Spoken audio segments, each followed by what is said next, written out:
comment tu peux pour l'événement, mais pas tout parce que dernière fois, je vais prendre photo et puis c'est ça. Je vais faire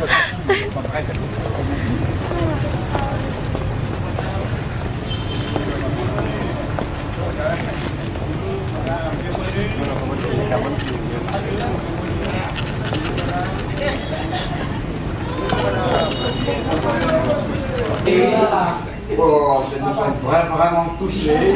Vous arrivez tout de suite au lendemain.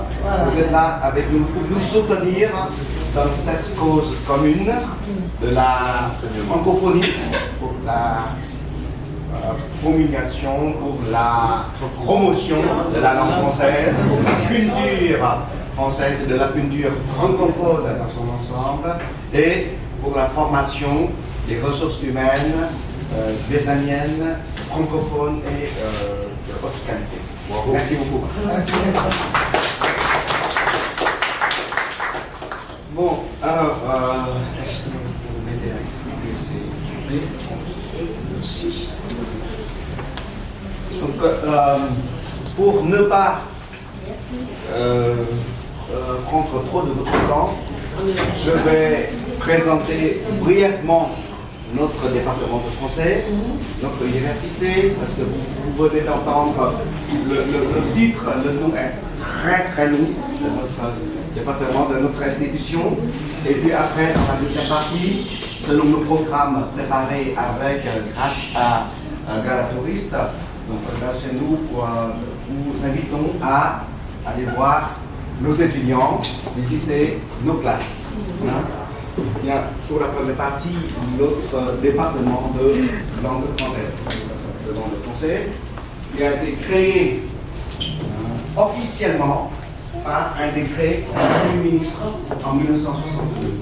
Mais son existence date depuis très longtemps, beaucoup à l'avance. Comme chez nous, pour les Vietnamiens, quand un enfant est né, le premier jour, c'est déjà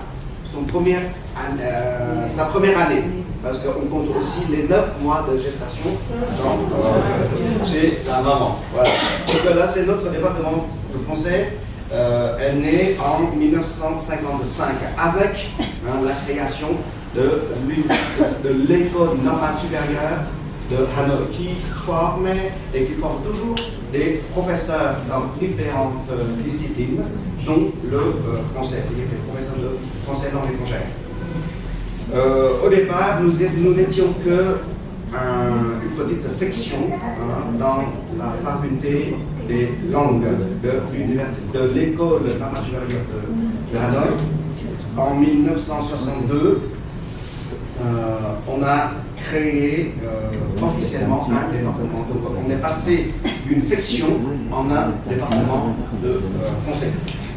Et depuis jusqu'à aujourd'hui, notre première vocation, c'est de former des professeurs de français langue étrangère.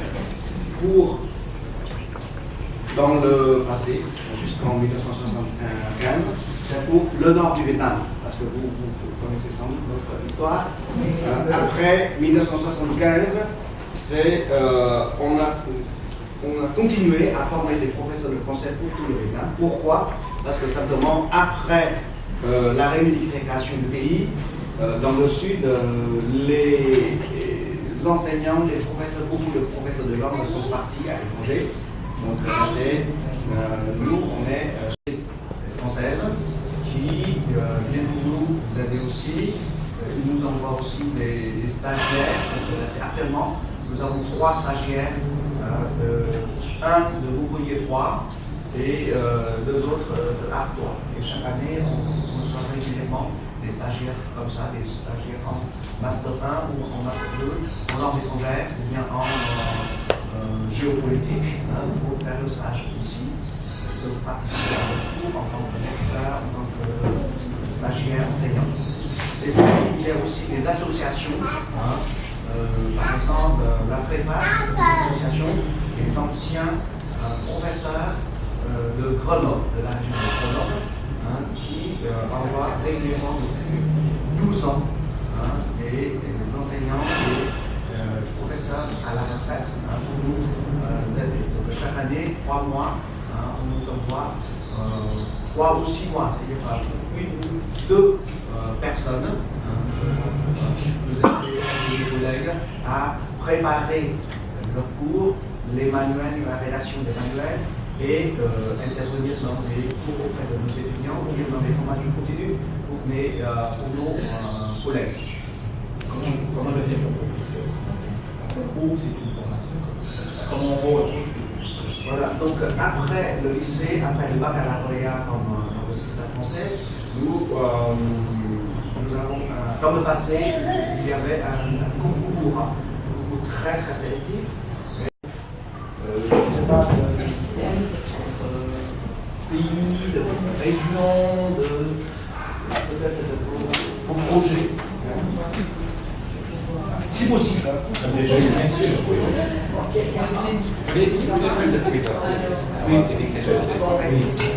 Maintenant, pourquoi moi? Bon, ben, nous venons de la Martinique ou la Guadeloupe.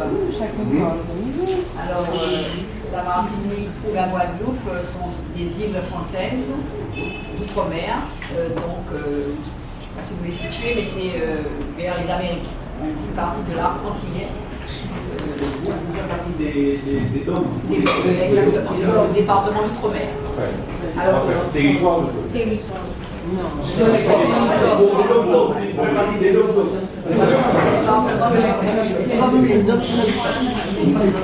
Donc nous sommes, la situation, d'ailleurs nous avons porté pour les étudiants des petits fascicules qui s'appellent Choumout. C'est un guide touristique, mais c'est aussi intéressant puisque ça retrace la géographie et quelques informations sur...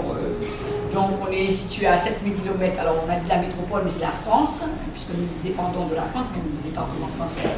Notre nationalité est française, alors Martinique ou Guadeloupe sont les îles sœurs, qui sont situées à 200 km l'une de l'autre.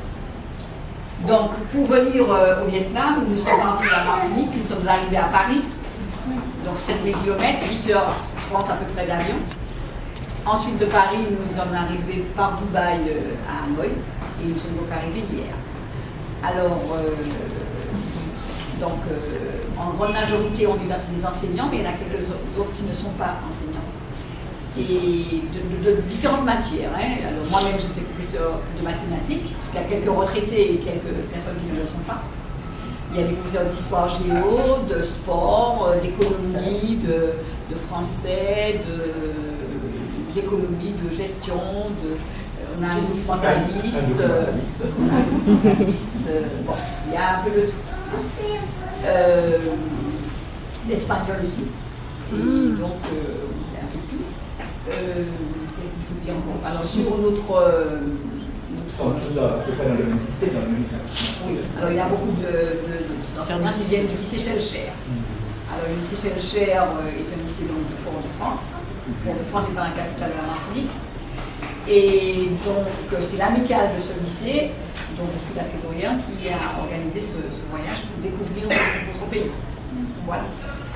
Alors, que dire de plus sur notre enseignement? Bon, ben, je crois que vous connaissez un petit peu. Il y a l'enseignement primaire, ensuite le collège et ensuite le lycée. Il peut être un lycée général, un lycée technologique.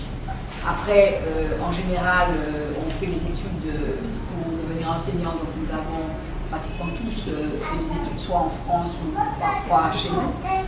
Et passer les concours, le CAPES, agrégation, avant d'enseigner. Voilà.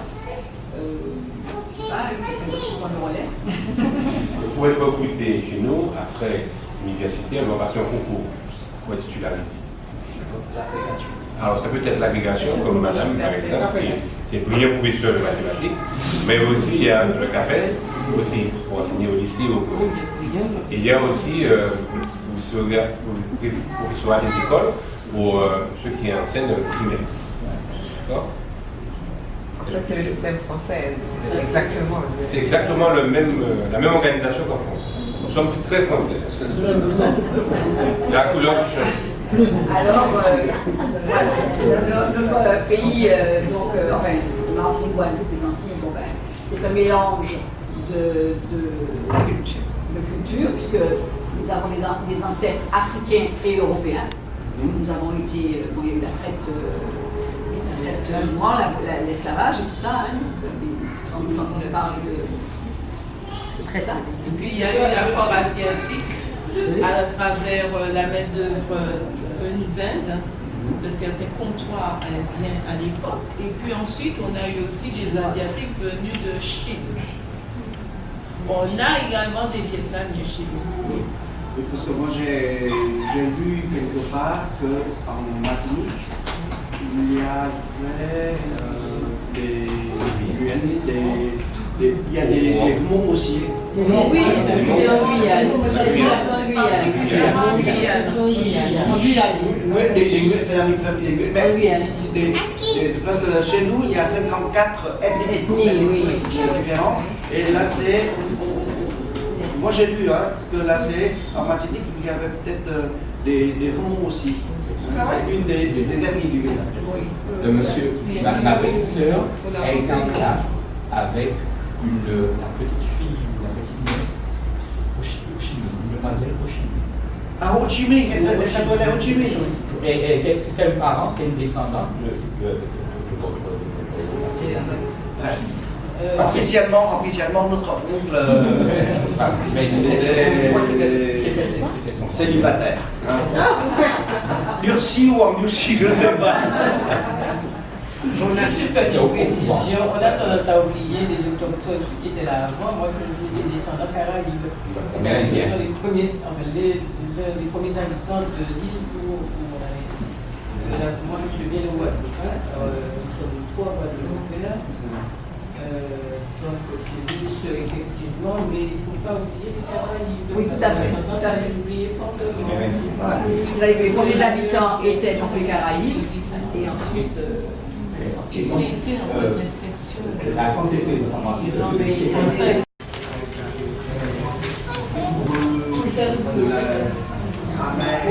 Mais là, ça risque de décourager le nouveau réunion. Là, c'est on a. J'ai beaucoup insisté auprès de nos collègues, là, c'est il y en a deux qui sont là. C'est à l'autre droite. Il y a en quelque sorte fait partie des auteurs de la créolité, c'est-à-dire que c'était une autre façon d'aborder la langue française par des créoles. Donc il y a des contes, de sages, créoles. Et si nos étudiants traduisent ça en vietnamien, Ça c'est intéressant. est-ce qu'on peut compter sur vous pour avoir le droit d'auteur pour traduire? Les droits d'auteur, oui, effectivement, il faudrait se le renseigner en France, mais ça doit être possible. C'est au seuil. Ouais. Alors, des questions sur la Martinique. On peut se poser en 200 questions aussi, mais sur l'histoire et surtout sur la géographie. D'accord, très bien. Donc voilà, je vais donner ça à nos collègues. L'année prochaine, pendant la journée de la francophonie, on a fait cette année le 17 mars, l'année prochaine peut-être le 16 ou le 17. L'éducation à la Martinique. Il y aura des quiz, des jeux. Et là, on va utiliser ça comme une source de documentation. Mais vous pouvez être en contact avec nous, et puis ça aussi pour répondre. Ça c'est la géographie, ça c'est tout la Martinique. La géographie. La Martinique. La géographie. La Martinique. D'accord, très bien.